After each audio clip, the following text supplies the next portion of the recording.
Hello guys, in this video I'll show you how you can download and install it OptiFine for Minecraft 26.1. So without further ado, let's get started. First of all, open a browser, then you just need to write OptiFine. Click on the OptiFine link and you will end up on this page here. Then you need to press download.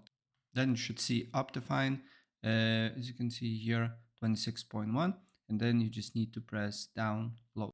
This window will pop up, so we just need to wait until download process can be started here, and after that press skip and then just download OptiFine 26.1.